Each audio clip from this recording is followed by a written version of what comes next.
Kura team, welcome back to the channel. Want to make more money on Microsoft Flight Simulator 24? Well, yes, hello, welcome back. Thank you to Microsoft Flight Simulator 24 tips and tricks for the PS5 and particularly the HOTAS users. Although this is more of some rather general advice, but also an update to my previous video on how to make early money from skydiving aviation. And something has come to light with that, which is an extra wrinkle, shall we say. I don't think I'm entirely wrong in the mission payouts when we, for example, have a look at our specializations for skydiving missions, and we have a look here for the freelancer, and we have all these numbers. I went through all this in my original video, which is linked below, and I talked about some of the difference in payouts. However, something else has come up, which is that these payouts are affected by something else that you can do in game. So I think I'm not incorrect, because I've just done a large paying mission, and although I didn't skip anything and I went through all of it and I did everything that I was supposed to do and I got an A rating and everything else, not my best, we'll have a look at that, but you know, I did okay, I still didn't get the full payout. So it is my assumption that these numbers still somehow relate to the preferred type of aircraft.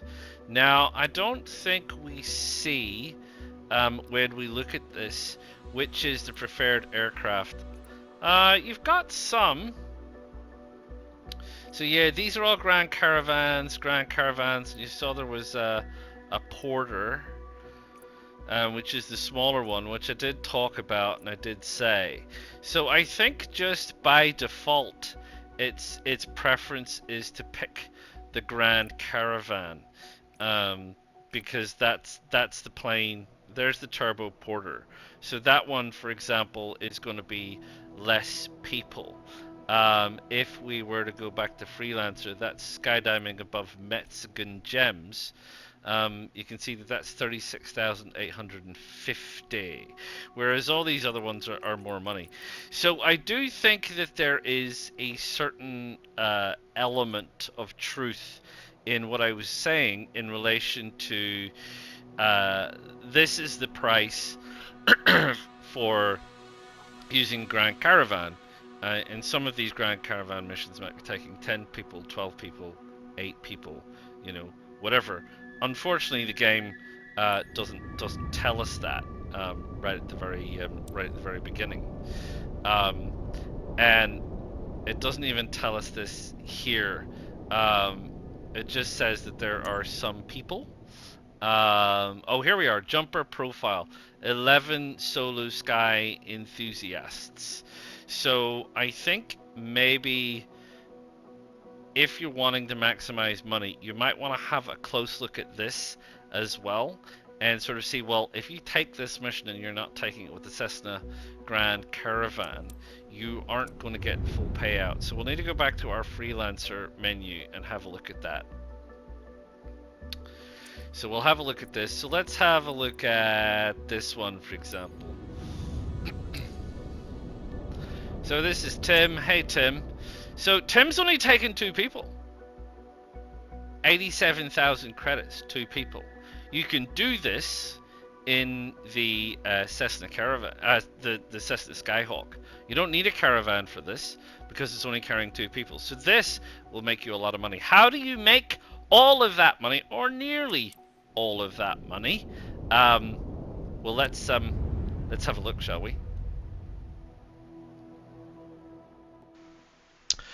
So sadly, we won't be doing the mission with Tim. I'm having a look at another mission here. This is the mission for jumpers next to Beak for $158,000 worth of credits.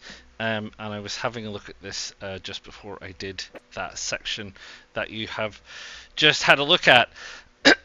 So I don't exactly know how many jumpers there were on this, but this was another mission for a Grand Caravan, and I was using a Skyhawk.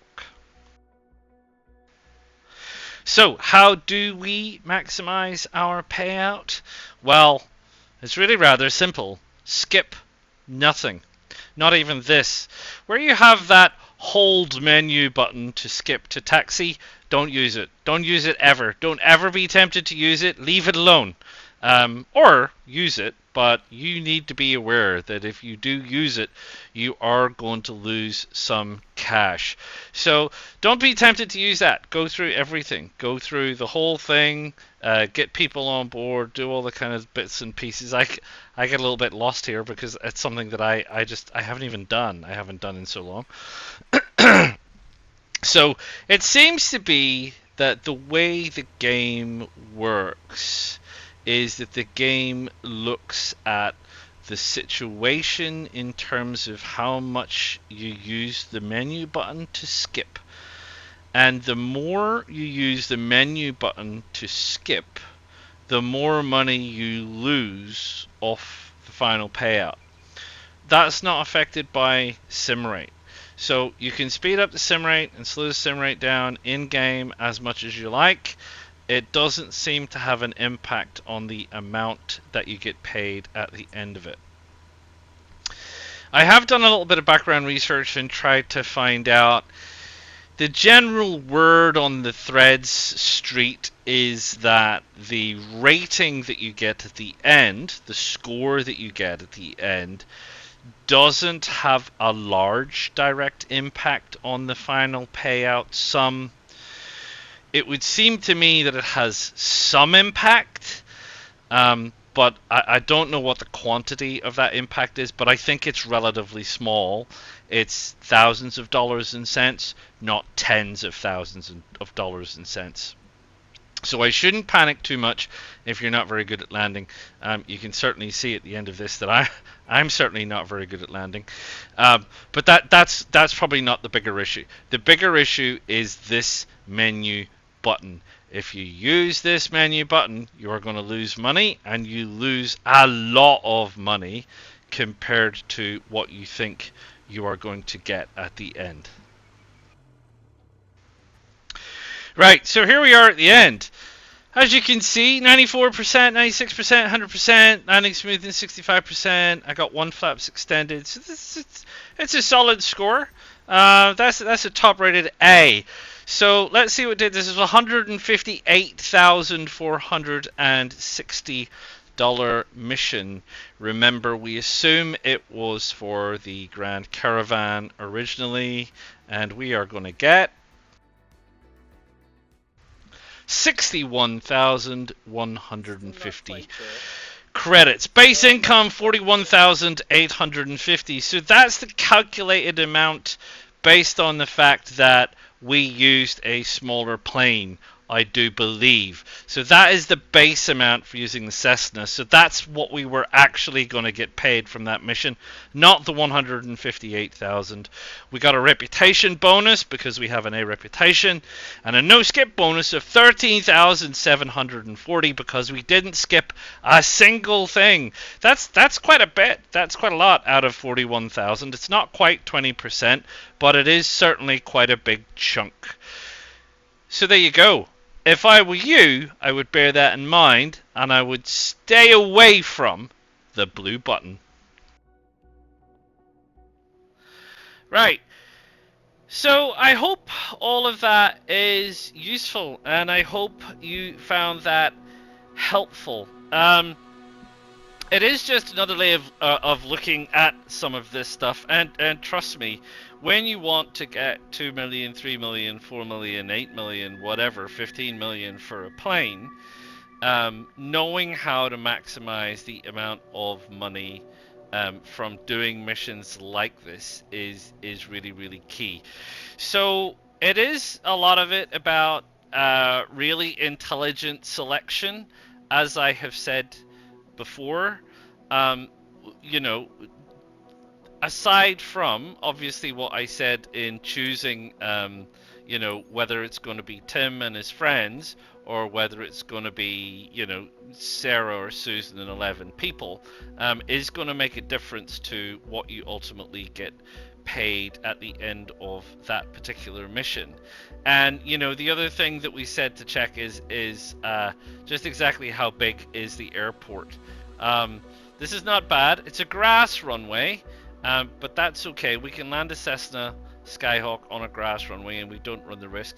Because the other thing, of course, is you don't want to end up trashing your plane. Because if you do trash your plane, and I have done that even recently, like this is not a particularly good runway, in my opinion. If you have a look at the sizes, this runway is very short, actually, and it's surrounded by trees. Approach is going to be hard. You know, this one for me, this one has danger Will Robinson written all over it. So, you know, make sure you are doing intelligent choices when you are picking these. When you are picking them and you are getting into them, don't use the menu button to skip anything. It really is for what it is. Sometimes, you really do lose a huge amount of potential payout. And there are some little things in there, I think, that do relate to your performance. And if there is something that is letting you down, like for me, it's landing. I really need to figure out what is going on with my landing. I don't think it is the actual landing on the runway. I think I don't follow the game generated glide slope, and I think I'm getting a lot of negativity from the actual from my approach. I prefer to take a different kind of approach, so I come in fast and flare quite heavily, and the game hates that, and it's marking me down. So maybe I need to work more on being more compliant with what the game would like me to do. So again, it's just a part of, you know, conform to what the game wants to maximize your output. And if you're just doing it for yourself, do it for yourself. And look, if it's only going to be cost you a couple of thousand credits, that's probably not worth worrying about. That's like the cost of a tank of gas, so not worth worrying about. If it's going to cost you 20,000 credits because you skipped the taxiing, that just taxi. It's going to take you 5 minutes. So there you go. So I hope you have found this useful. I hope it is a very helpful video. I hope it is a very helpful update to my last video on skydiving, and I hope you find it all very, very useful. If you have, please hit that like. Please subscribe to the channel. It does help me and get my channel out there, and other people can get this information to them. Maybe like me, they were struggling to find it. If you have any questions, comments, clarifications, tips, tricks of your own, please do let me know. Like I said, I haven't found an early game mission system that will pay you nearly as much as the skydiving, but I prepare to be stand corrected because I've only been playing this game for a couple of 100 hours. I'm sure there's some several thousand-hour users out there. And I will see you all again for another tips and tricks real soon. Ta-ta for now.